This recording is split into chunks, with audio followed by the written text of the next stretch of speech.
So let's quickly talk about assets. Asset is anything that brings you money, that brings you more income. Liability, on the other hand, is something that takes money out of your hand. I haven't said this. I want to settle a conundrum. I've been seeing people sharing online, mixing this concept up, appreciating assets and depreciating assets, and they are not really settling the matter. And what are we talking about?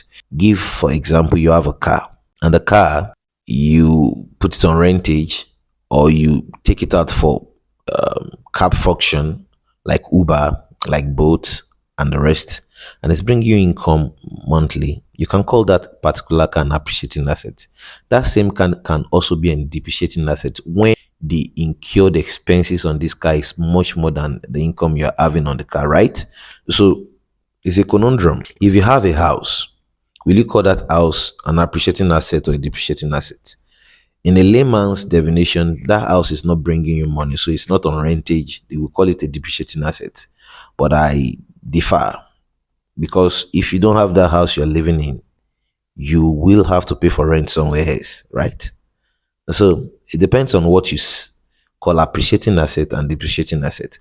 At the end of the day, what you want to settle in for is, are you incurring more on what you are using, or is giving you more satisfaction?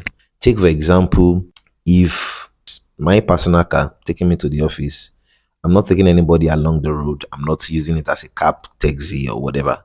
My monthly running cost, at least averagely, let's say your fuel, 10 to 15,000 naira weekly, and that's around 40,000 to 60,000 naira monthly. If your paycheck at the end of the month is above that or times three of that, you can call that an appreciating asset. But if it's just a little bit on the edge of 60,000, which is what you would normally use for your fuel in a month, let's say your salary is 70,000 and then you have a car, my brother, that's not an appreciating asset, that's a depreciating asset.